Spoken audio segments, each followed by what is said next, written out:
Viral Peshawari roast বা নামকিন গোশ মশলাবিহীন এই বিফের রেসিপিটার জন্য সবাই পাগল। আপনারা একবার বানিয়ে খেলে এর স্বাদ জীবনেও ভুলতে পারবেন না। আসসালামু আলাইকুম everyone, welcome back to my channel. অনলাইনে পেশোয়ারি রোস্টের তো বিভিন্ন রেসিপি রয়েছে। আজকে আমি আপনাদের সঙ্গে একদম অথেন্টিক রেসিপিটা শেয়ার করব। আপনারা যারা এই রেসিপিটি ফলো করে একবার পেশোয়ারি রোস্ট বানিয়ে খাবেন, আপনারা বলতে বাধ্য হবেন এই রেসিপিটি আগে কোথায় ছিল। চলুন কথা না বাড়িয়ে রেসিপিটি দেখে নেই। বিসমিল্লাহ। পেশোয়ারি রোস্ট বা নামকিন গোশ বানানোর জন্য এখানে আমি 1 কেজি গরুর মাংস নিয়েছি। সাধারণত রেস্টুরেন্টসগুলোতে মাংসের সঙ্গে গরুর নলিটাও নেওয়া হয়, তবে আমার হাতের কাছে ছিল না। আমি এখানে মাংস দিয়ে আপনাদের রান্না করে দেখাচ্ছি। মাংসের সঙ্গে এখানে আমি কয়েক টুকরো হাড় সাথে চর্বিও নিয়েছি। এবার এর মধ্যে দিয়ে দিচ্ছি 1 চা চামচ লবণ। লবণটা দিয়ে ভালোভাবে মাংসের সঙ্গে মিশিয়ে নিচ্ছি।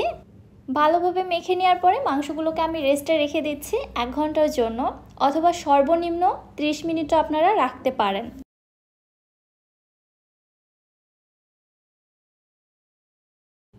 ঢাকনা দিয়ে ঢেকে রেখে দিচ্ছি। ফিরে আসছি আমি 1 ঘন্টা পর। 1 ঘন্টা পর ফিরে আসলাম। মাংসগুলোকে এবারে আমি অন্য একটি হাঁড়ের মধ্যে ট্রান্সফার করে নিচ্ছি।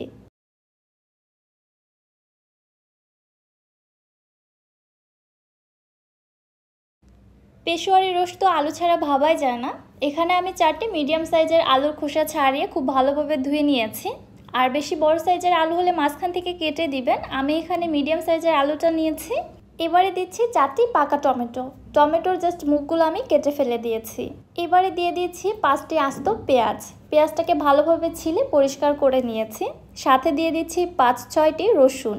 মাংসের মধ্যে যারা রসুনটা খেতে পছন্দ করেন তারা দিবেন, এছাড়া এটা স্কিপ করতে পারেন। অনেকেই আবার এর মধ্যে আদাটাও ব্যবহার করে থাকেন, তবে অথেন্টিক পেশোয়ারি গোশে কিন্তু কোনো প্রকার আদা রসুনের ব্যবহার হয় না। আমি আদাটা স্কিপ করে যাচ্ছি। এবারে দিয়ে দিচ্ছি 4টি আস্ত বোম্বাই মরিচ। একদম আস্ত দিয়েছি, এর থেকে কিন্তু কোনো ঝাল ছড়াবে না, তবে এত সুন্দর একটা ফ্লেভার দিবে আপনাকে জাস্ট পাগল করে ফেলবে। এবারে দিয়ে দিচ্ছি 1 চা চামচ গোলমরিচ। পেশোয়ারি রোস্টে মশলার মধ্যে জাস্ট এই একটি মশলাই যাবে। এই গোলমরিচটাই রান্নাটাকে অনেক বেশি ফ্লেভারফুল করবে, সেই সাথে টেস্টও দিবে। যেহেতু এখানে আরও কিছু উপকরণ অ্যাড করা হলো, যার জন্য আরও 1/2 চা চামচ লবণ সবশেষে এর মধ্যে আমি দিয়ে দিয়েছি। এবারে যাচ্ছে 2 টেবিল চামচ খাঁটি গাওয়া ঘি। পেশোয়ারি রোস্ট তো ঘি ছাড়া ভাবাই যায় না, এখানে অবশ্যই ঘিটা ব্যবহার করতে হবে এবং কোনো প্রকার তেল ব্যবহার করা যাবে না। হাঁড়িটি আমি চুলায় বসিয়ে দিলাম এবং নেড়ে চেড়ে ঘির সঙ্গে মাংসগুলোকে খুব ভালোভাবে কষিয়ে নিচ্ছি। ইনফ্যাক্ট আপনারা এটাও করতে পারেন, নর্মালি যেভাবে রেস্টুরেন্টগুলোতে রান্না করে মাংসগুলোকে কিন্তু আগে ঘিয়ের মধ্যে ভেজে নেয়, তারপরে বাকি উপকরণগুলো অ্যাড করে দেয়। যেহেতু আমি বাসায় রান্না করছি, বাসায় সহজে কিভাবে রান্নাটা করা যায় সেটা আপনাদের মাঝে উপস্থাপন করার চেষ্টা করছি। ঘিয়ের সঙ্গে মাংসটা খুব ভালোভাবে কষিয়ে নিয়েছি। এই পর্যায়ে দেখতেই পাচ্ছেন কষে কিন্তু মাংসের কালার পুরোই চেঞ্জ হয়ে গেছে। এইবারে আমি এর মধ্যে দিয়ে দিচ্ছি 2.5 কাপ ফুটন্ত গরম পানি। রেস্টুরেন্টগুলোতে পেশোয়ারি গোশ রান্নার সময় কোনো প্রকার পানির ব্যবহার করা হয় না, যেহেতু তারা অনেকগুলো পরিমাণে মাংস একসঙ্গে রান্না করে। মাংস থেকে কিন্তু প্রচুর পানি ছাড়ে, মাংসের পানিতে এই রান্নাটা কমপ্লিট করা হয়। তবে আমরা বাসায় যেহেতু রান্না করছি খুবই অল্প পরিমাণে, মাংস থেকে তো অত পানি ছাড়বে না, এই জন্য এখানে পানিটা অ্যাড করে দিচ্ছি। এবারে পাত্রের একটি অ্যাপ্রোপ্রিয়েট ঢাকনা দিয়ে ঢেকে মাংসটাকে আমি রান্না করে নিব 2 থেকে 2.5 ঘন্টার জন্য। চুলার হিট থাকবে একদম লোতে। ঢাকনার যে ছিদ্র ছিল আমি ওইটাও বন্ধ করে দিয়েছি, ভেতরের বাষ্প যেন কোনোভাবেই বাইরে বের হতে না পারে। আপনাদের রান্না করার সময় যদি দেখেন ভেতরের বাষ্পটা বাইরে বের হচ্ছে, সেক্ষেত্রে আপনারা যেটা করতে পারেন, একটি সিলভার ফয়েল পেপার দিয়ে ঢাকনার মুখটা খুব ভালোভাবে বন্ধ করে দিতে পারেন। এছাড়া ময়দার ডো তৈরি করে ওইটা দিয়েও ঢাকনার সাইডগুলো আপনারা বন্ধ করে দিতে পারেন। মোট কথা এই মাংসটা দমে রান্না হবে, ভেতরের কোনো বাষ্প যেন বাইরে বের হতে না পারে। ফিরে আসলাম ঠিক 2.5 ঘন্টা পর। 2-1 বার ঢাকনাটি উঠিয়ে আমি মাংসগুলোকে একটু উল্টে পাল্টে দিয়েছিলাম। এখন আমার রান্নাটা কিন্তু কমপ্লিটলি ডান।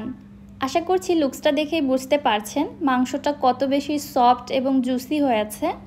এই রান্নাটা আমি যেইমাত্র চুলায় বসিয়ে দিয়েছি সেই তখন থেকে এত সুন্দর ফ্লেভার ছড়াচ্ছিল, মাশাআল্লাহ আমি কি বলবো, জাস্ট ফিদা হয়ে গেছি, এত সুন্দর ফ্লেভার দেয়। সবশেষে আবারও চুলা থেকে নামানোর আগে দিয়ে দিচ্ছি 1 চা চামচ ঘি। লাস্টে এই ঘিটা অ্যাড করলে আরও বেশি ঘিয়ের একটা ফ্লেভার পাওয়া যায়, মাংসটা খেতে তখন আরও বেশি মজা লাগে। পেশোয়ারি গোশ বা নামকিন রোশ যারা খেয়েছেন তারা তো জানেন এর টেস্টের ব্যাপারে, আর যারা এখনও পর্যন্ত খাননি তারা হয়তো ভাবছেন তেল মশলা ছাড়া আবার মাংস রান্না হলো, এটা কি খাওয়া যাবে? ট্রাস্ট মি, জাস্ট একবার বানিয়েই দেখুন না কেন, আপনার খাওয়া সব থেকে বেস্ট রেসিপি হবে এটা। সব শেষে আমি উপর থেকে সামান্য একটু ধনিয়া পাতা দিয়ে দিচ্ছি। যারা ধনিয়া পাতার ফ্লেভারটা পছন্দ করেন তারা দিবেন, আর যারা করেন না তারা এটা বাদ দিতে পারেন। পেশোয়ারি রোশের এই যে পাতলা ঝোলটা দেখতে পাচ্ছেন, এইটাই কিন্তু এই রান্নার মূল টেস্টিং পার্ট। এটা খেতে খুবই বেশি মজা, আমি আপনাদের বলে বোঝাতে পারবো না। মুখে দিলেই মনে হবে আপনি খাবারের এক অন্য জগতে হারিয়ে গেছেন। আর এই যে আস্ত আলুগুলো দেখতে পাচ্ছেন, এগুলোর মধ্যেও সব কিছুর ফ্লেভার যে এত সুন্দরভাবে ঢুকে গেছে, মুখে দিলে জাস্ট মেল্ট হয়ে যাচ্ছে। আর মাংসের কথা কি বলবো, আপনারা তো দেখতেই পারছেন কত বেশি নরম, সফট এবং জুসি হয়েছে। পেশোয়ারি রোশের মূল বৈশিষ্ট্য এটা, মাংসগুলো মুখে দেওয়ার সঙ্গে সঙ্গে জাস্ট মেল্ট হয়ে যাবে। আশা করছি আমার আজকের রেসিপিটি আপনাদের কাছে অনেক বেশি ভালো লেগেছে। রেসিপি ভালো লাগলে যারা আমার ইউটিউব চ্যানেল থেকে ভিডিওটি দেখছেন চ্যানেলটি সাবস্ক্রাইব করে দিবেন, এবং যারা ফেসবুক পেজ থেকে দেখছেন পেজটিতে একটি লাইক অথবা ফলো দিয়ে দিবেন। আজকের মতো বিদায় নিচ্ছি। আল্লাহ হাফেজ।